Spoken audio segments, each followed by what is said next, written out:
کہ اگر کبھی کبھی ایسا ہوتا تھا کہ کوڑا بہت کم ہے لیکن مجھے اتنا وہ لگتا تھا کہ اتنے زینے چڑھ کر یہ بندہ کوڑا لینے آتا ہے، تو مجھے بڑا ہی اس وہ تکلیف ہوتی تھی کہ اتنے زینے گرمی میں سردی میں، تو میں کچھ نہ کچھ اسے دے دیا کرتی تھی۔ ایک دن ایسا ہوا کہ میں نے سوچا کہ میں کچھ پیسے دے دیتی ہوں، میں نے اپنا بیگ اٹھایا اور اس میں جیب میں دیکھا تو میرے پاس کچھ بھی چینج نہیں تھے، مطلب انفیکٹ کہنے کا یہ مطلب ہے کہ اس میں کچھ بھی پیسے نہیں تھے، 1 روپیہ بھی نہیں تھا اس میں۔ میں نے ساری پاکٹ صحیح سے اچھے سے دیکھا کہ اس میں ایک بھی روپیہ نہیں تھا۔ خیر وہ دن گزر گیا، اگلا دن ہوا، میری کزن سسٹر کا فون آتا ہے، کہتی کہ ہم لوگ آ رہے ہیں، تو میں نے سوچا کہ آ رہی ہیں تو میں کچھ لے آتی ہوں، کیونکہ میرے گھر سے چیزیں اتنی مطلب کافی دور پر ملتی ہیں، تو میں نے سوچا کہ میں کچھ لے آتی ہوں۔ اس وقت گھر میں ایسا کچھ تھا بھی نہیں، تو میں نے اپنی لاکر سے 200 کا نوٹ نکالا۔ دیکھیں میں ہر چیز اسی طرح سے بتا رہی ہوں جس طرح سے میرے ساتھ ہوا، جو میں نے اس وقت کیا کہ میں نے 200 کا ایک نوٹ نکالا اپنے لاکر سے اور بیگ میں ڈالا اور اپنے بیٹے کو لے کر میں مارکیٹ چلی گئی۔ مارکیٹ جاتی ہوں اور وہاں پر میں نے سامان جب خریدنا شروع کرا تو میں نے جس پاکٹ میں 200 کا نوٹ رکھا اس پاکٹ کو میں نے کھولا تو میرے ہاتھ میں جو میں نے سامان خریدا تو 50 روپیز جو جتنے کا سامان تھا تو اتنے میرے ہاتھ میں پیسے آئے، تو میں نے سوچا کہ میں نے 200 کا نوٹ رکھا تھا، یہ میرے ہاتھ میں تو اتنے یہ نوٹ آ رہا ہے۔ پھر اس کے بعد میں نے آگے اور پھر خریداری کری، مسلسل میرے ہاتھ میں وہ پیسے آ رہے ہیں جو میں نے رکھا بھی نہیں ہے، وہ پیسے آ رہے ہیں۔ اور حیرت کی بات یہ کہ 200 کا جو میں نے نوٹ رکھا وہ ایک بار بھی میرے ہاتھ میں نہیں آیا، اس کے علاوہ میرے پاس چینج آ رہے ہیں۔ اور مجھے مطلب اس وقت ایک دم گھبراہٹ اور اتنا مطلب کہ سوچ رہی یہ ہو کیا رہا ہے کہ مجھے اتنے پیسے اور میرے بیگ میں اور مجھے پتہ نہیں، اور میں ایک دن پہلے کی بات تھی تو مجھے اچھے سے یاد تھا کہ اس بیگ میں کچھ بھی پیسے نہیں ہیں۔ جیسے کہ میرا یقین تھا کہ مہمان آتے ہیں تو اپنا رزق لے کر آتے، جیسے یہ غیب میں ہیں چیزیں آپ کو نظر نہیں آتی، لیکن جب آپ دین پر یقین ہوتا الحمدللہ آپ کو چیزیں اس طرح سے آپ کو اللہ رب العزت واضح طور پر آپ کو کھول کر دکھا دیتے کہ رزق لے کر آتا مہمان۔ اور اس وقت ایسا لگ رہا تھا کہ میں پوری مارکیٹ خرید لوں گی اور پیسے میرے ختم نہیں ہوں گے، لیکن اس وقت اتنی گھبراہٹ ہو رہی تھی کہ یہ میرے ساتھ ہو کیا رہا ہے۔ میں جلدی سے گھر آئی اور گھر آ کر میں نے پاکٹ چیک کرا اور اس میں 200 کا نوٹ ویسا کا ویسا رکھا، اس کے علاوہ بھی پیسے میرے پاس بچ گئے میرے سامان خریدنے کے بعد۔ تو یقین مانیے جب ہم کہتے کہ اللہ نہیں ملتا ہے، اپنے آپ کو خود کو اللہ کے راستے میں بیچ کر تو دیکھیں کہ یا اللہ میں کچھ نہیں، میرا کچھ نہیں، مجھ سے کچھ نہیں، یا اللہ آپ سب کچھ، آپ سے سب کچھ اور آپ ہی سب کچھ۔ تو یقین مانیے اللہ رب العزت اتنی تسلیاں دیتے ہیں کہ فرماتے اے میرے بندے اب میری رحمتیں تیری اور تیری ساری تکلیفیں میری۔ یقین مانیے خود کو اللہ کے راستے میں بیچ کر دیکھیے۔ اللہم اسألوک حبک وحب من یحبک وحب عملا یقرب الی حبک، کہ یا اللہ میں تیری محبت مانگتی ہوں، یا اللہ میں ان کی محبت مانگتی ہوں جس سے تو محبت کرتا ہے، یا اللہ مجھے ان کے راستے میں چلنے والا بنا دے جن سے تو محبت کرتا ہے۔ تو یقین مانی اللہ بہت اپنی نشانیاں ضرور کھولتا اس بندے پر جو یقین کرتا ہے۔ تو اللہ کے راستے میں چلنے والے بن جائیں، اللہ کے راستے میں خود کو بیچ دیں، اپنے آپ کو جنت کے لیے بیچ دیں کہ ان اللہ اشتری من المؤمنین انفسهم واموالهم بان لهم الجنہ، کہ بے شک مومنوں نے بیچ دی اپنی جان بان لهم الجنہ، جنت کی حفظ،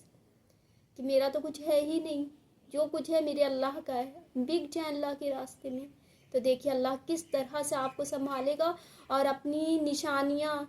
آپ کے اوپر ظاہر کرے گا کہ آپ یقین کرنے والے ہو جائیں گے۔ بے شک ایمان کا لیول کبھی بہت ہائی ہوتا ہے، کبھی کم ہوتا ہے، یہ نبی کریم صلی اللہ علیہ وسلم نے فرمایا کہ ایک سا ایمان نہیں رہتا ہے، اور مومن وہی ہے جب اس کا ایمان گھٹتا ہے اور اس کو فکر ہوتی ہے پھر وہ پلٹتا ہے اللہ کی طرف اسی طرح سے۔ تو یہ ہمارے اندر ہے، ہماری جینس میں ہے کہ ہمارا ایمان کبھی ہائی لیول پر ہو جاتا ہے اور کبھی لو ہو جاتا ہے ہمارا لیول، لیکن ایک مسلمان، ایک مومن بندہ کبھی بھی اپنے ایمان سے نہیں ہٹتا. ایمان ضرور گھٹتا بڑھتا ہے لیکن بالکل وہ ایمان سے ہٹ جائے ایسا کبھی ہو ہی نہیں سکتا. آگے اللہ رب العزت فرماتے ہیں بے شک ہم نے تمہیں حق کے ساتھ بھیجا، خوشخبری دیتا اور ڈر سناتا، اور تم سے دوزخ والوں کا سوال نہ ہوگا. دیکھیے اللہ رب العزت فرما رہے ہیں جس پر اللہ رب العزت اپنے نشانیاں کھولتے ہیں اور یقین والوں کے لیے اللہ رب العزت یہاں پر نبی کریم صلی اللہ علیہ وسلم کی بات بتا رہے ہیں کہ وہ تمہیں ڈراتا ہے، تمہیں خوشخبریاں سناتا ہے اور تم سے دوزخ، اور تم جب یقین کرنے والے ہو جاتے ہو پھر تم سے کوئی بھی دوزخ والوں سے، جو دوزخ والے ہوں گے، دوزخ والوں کا سوال نہ ہوگا، اور ہرگز تم سے یہود اور نصارہ راضی نہ ہوں گے جب تک تم ان کے دین کی پیروی نہ کرو. یہاں پر نبی کریم صلی اللہ علیہ وسلم جب ان لوگوں کو، یہودی اور نصارہ کو قرآن کا علم سناتے، جب ان پر وحی نازل ہوتی تو وہ لوگ ان کی مطلب ان کو یقین ہے لیکن وہ اس کی پیروی نہیں. یہاں پر وہ لوگ یہ چاہتے ہیں کہ یہ میرے جو ہم پر جو نازل ہوئی ہے، جو تورا ہے اس کی پیروی کریں،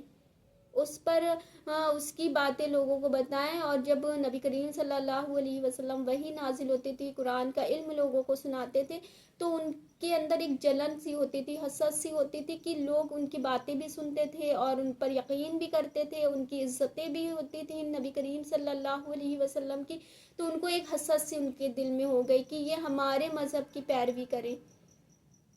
کہ ہم تو اتنی اچھی قوم ہے، اللہ نے تو ہمیں چنا ہوا ہے. اور اس لیے بھی وہ ان کی باتوں پر یقین نہیں کرتے تھے نبی کریم صلی اللہ علیہ وسلم کی، کہ جو لوگ ان کی باتیں سنتے تھے، ان کو مانتے تھے، ان کے جو معصوم لوگ ہوتے تھے جنہیں کچھ پتہ ہی نہیں ہوتا تھا، جیسا وہ بتاتے تھے بس اسی راستے پر وہ چل دیتے تھے. تو یہ سوچتے تھے کہ اگر ہم ان کی بات سنیں گے تو پھر وہ سارے بھی ان کی باتیں سننے لگیں گے، پھر ہماری تو کوئی عزت ہی نہیں ہوگی. تو ان کے دل میں ایک حسد سی تھی، ایک جلن سی تھی کہ یہ ہماری مذہب کی پیروی کرے. اور آگے اللہ رب العزت فرماتے ہیں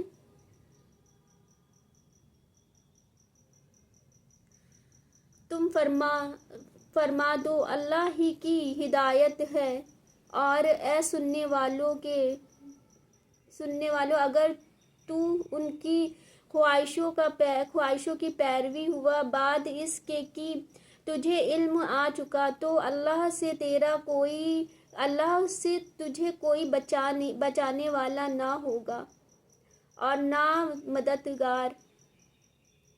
کہ دیکھیے ان لوگوں کو واضح طور پر جو تورا کا علم رکھتے تھے ان کو واضح طور پر ہر چیز سمجھ میں آتی تھی، کیونکہ تورا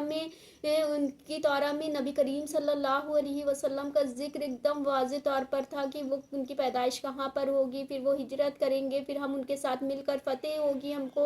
ہم جنگ کریں گے، تو سب کچھ اور ان کو سب سمجھ میں آنے لگا. اس کے باوجود یہاں پر اللہ رب العزت فرما رہے ہیں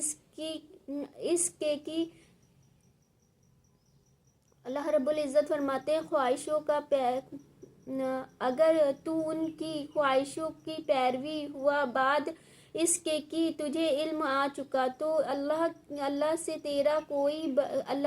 تجھے کوئی بچانے والا نہ ہوگا اور نہ کوئی مددگار ہوگا. جنہیں ہم نے کتاب دی ہے وہ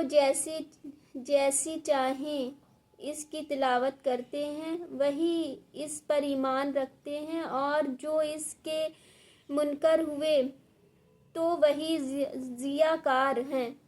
اے اولاد یعقوب یاد کرو میرا احسان جو میں نے تم پر کیا اور وہ جو میں نے اس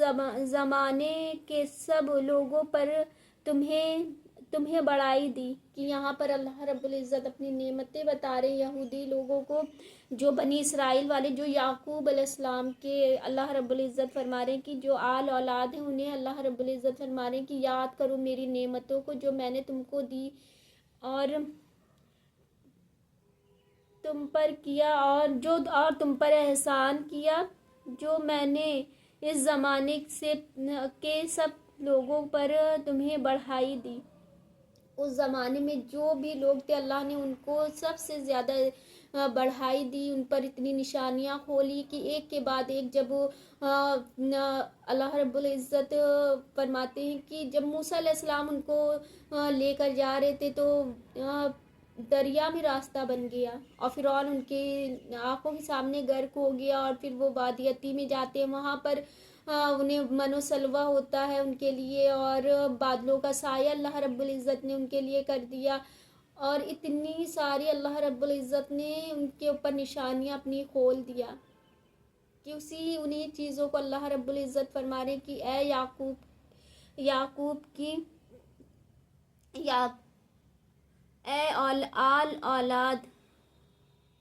یعقوب، یاد کرو میری احسان۔ تو اتنی اللہ رب العزت نے ان پر نشانیاں کھولی، اس کے باوجود وہ ان کے منکر ہو گئے، جیسے کہ آج یہودی ہیں جو قرآن کو نہیں مانتے، نبی کریم صلی اللہ علیہ وسلم کو نہیں مانتے ہیں، اور وہ صرف یہ کہتے ہیں کہ جو ہم پر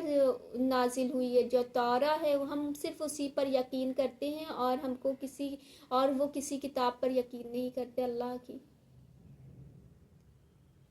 تو آج کا سبق اتنا ہی ہے، تو آپ اپنے آس پاس رکھیں، لوگوں کا خیال، خوش رہیں، خوشیاں بانٹیں، اور ایک دوسرے کو اپنی دعاؤں میں یاد رکھیں۔ تو چاہتے فی الحال تو آپ سے اجازت، جزاک اللہ خیر۔